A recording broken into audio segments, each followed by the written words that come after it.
If you want to drive value in your business, there are two main levers to focus on. Number one, there's growth. And number two, there's return on invested capital. That's it. Those are the two main drivers.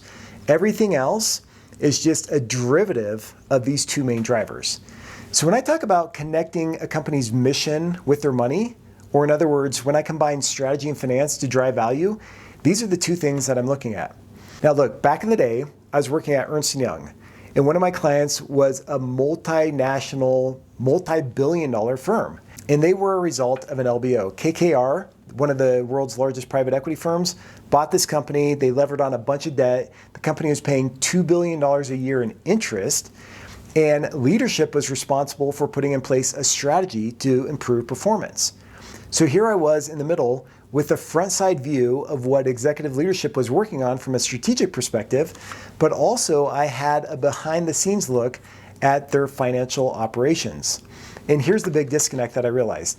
The strategic team, right, the strategic leadership, the top part of the organization, they were crafting these strategies which looked more like mission, vision, and values, and then just a giant to-do list that the company was going to pursue. They called these initiatives, but they had a ton of initiatives. They weren't focused, right? They had 20 or 30 initiatives. But their strategy was just very generic. And then from the FinOps perspective, they were building these budgets, and the budgets just matched whatever senior leadership said they should be. So if senior leadership said, yeah, we're gonna grow the business by 20%, guess what? They'd go to FinOps and say, all right, build a budget that shows 20% growth. But there was no connection on how those numbers were actually gonna be materialized. So that was a major problem.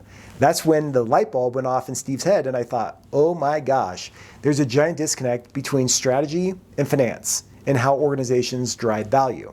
Now, you don't have to be a nerd when it comes to numbers.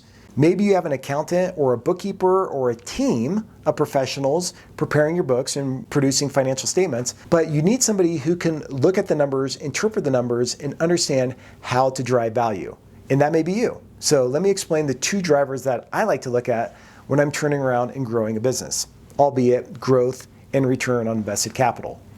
So when I'm looking at growth in a business, I like to measure growth compared to the lifetime value and CAC ratio. I've talked about this before in other episodes, but here's a quick refresher. So when you look at growth and you look at the lifetime value of a customer, more specifically, the lifetime gross profit of a customer, right? Because some people confuse lifetime value with just the revenue that they're going to generate from a customer.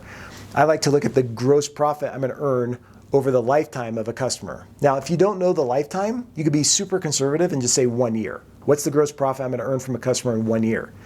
If you could figure out their lifetime, how long they stay with you based on their churn, right?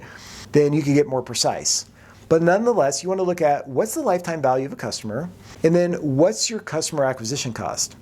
In order to figure out your customer acquisition costs, you have to add up everything related to sales, marketing, business development, all those costs, including payroll, and then you divide it by the number of new customers that you bring in for a given year. Now, I like a 3-to-1 ratio. In other words, where LTV is 3 times greater than my customer acquisition cost. And if it's greater than that, even better. Now, if you have a business and maybe you have a 2x ratio, but you have a path forward to get to 8x, you're gonna make your company so much more valuable. So when I'm looking at growth, I like to look at LTV versus CAC to understand, okay, how can we grow and what does that look like? Because if you have a 2-to-1 ratio, you're gonna pour a ton of money on sales and marketing efforts, and you're not gonna be able to recoup those costs because your overhead costs and taxes and everything else. That's why I like the 3-to-1 ratio. Now, also, I'll say this with growth, there are smart ways to grow and there are less smart ways to grow. I don't know a better way to say it, to be tactical here, but when it comes to growth, one of the best ways to grow is by introducing new products and new services, right, to an industry. Because if you go in and you try to grow by stealing market share, guess what? Your competitors are going to retaliate, and then it's just going to lead to a price war, and there's going to be more intense competition. So that requires you to be more innovative or to focus on a certain niche. Because remember, the riches are in the niches. And if you can do that, then you can drive incredible growth. Mergers and acquisitions, I've done a lot of them as a CFO, and I could tell you it's all about, number one, not paying too much, and number two, post-acquisition integration. Because it's really fun to go through the process of buying a company and make the big announcement and get all the kudos, but then you have to integrate everything. You have to integrate functions and accounting systems, And when you do that, it can become a big mess.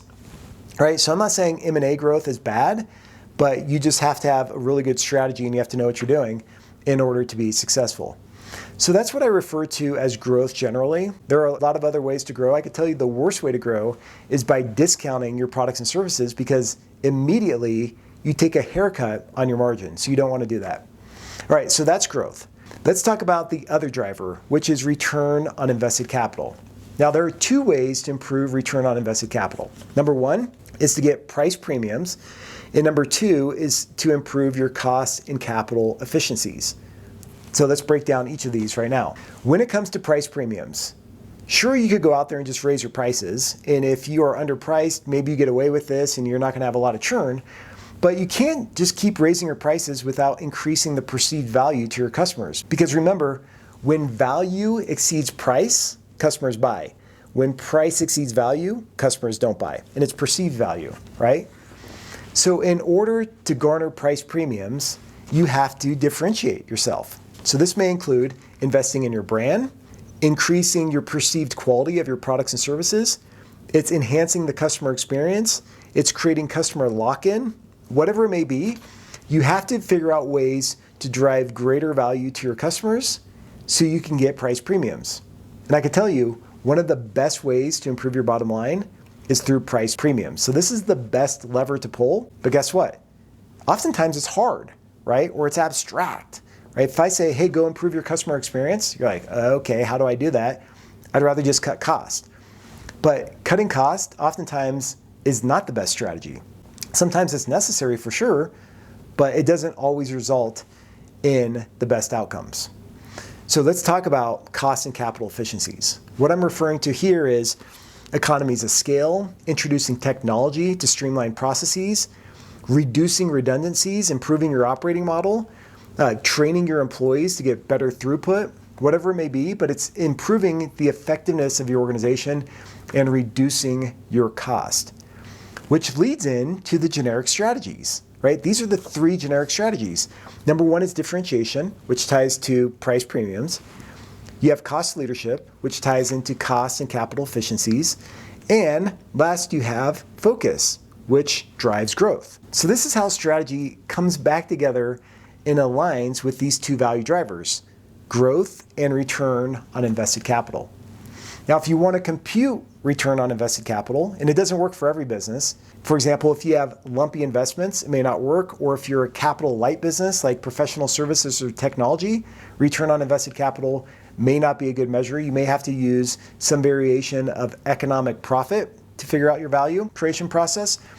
But if you want to figure out return on invested capital and it's a good fit for your company, just take your net operating profit after tax, in other words, your operating profit after you account for taxes, and divide that by your invested capital base, which is a combination of your net property, plant, and equipment. That's on your balance sheet. That's your gross property, plant, and equipment, or your investments in your buildings, your trucks, your machinery, whatever it is to run your business, less accumulated depreciation. That's your net PP&E. And then working capital is essentially current assets minus current liabilities, excluding excess cash and interest-bearing debt. So you take working capital and your net PP&E, that gives you invested capital. If you take net operating profit after tax, divide that by your invested capital, you end up with return on invested capital. And this return on invested capital, if it exceeds your cost of capital, you're driving value. You're making money and you're increasing the value of your firm. So if you have a cost of capital of 10% and you're generating a 20% return on invested capital, guess what? Well, you're doing really well because you're creating value. Now, some companies like Chipotle, I think they're in the 20% range.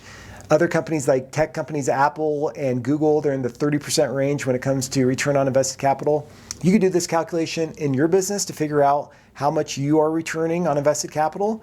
But the bottom line is just focusing on these two drivers, growth and return on invested capital. So when you have a strategy, asking yourself, okay, is this strategy helping us to improve our growth and to enhance our return on invested capital? And if not, maybe you need to combine strategy and finance back together.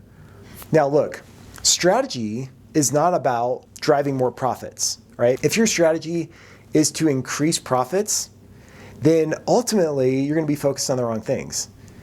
A good strategy results in good profits, right? It's not about just driving profits because you're going to make a lot of short-term decisions. But you have to figure out how to combine strategy and finance together in order to maximize value. All right, if you need any help with this, you could always reach out at Coltivar.com. We work with companies all the time of all different sizes. So be sure to check us out if you want to learn more about this. If not, get serious, focus on growth and return on invested capital, and the fruits of your labor will be massive. All right, I wish you all the best. Until next time, take care of yourself and be sure to share and subscribe. Cheers.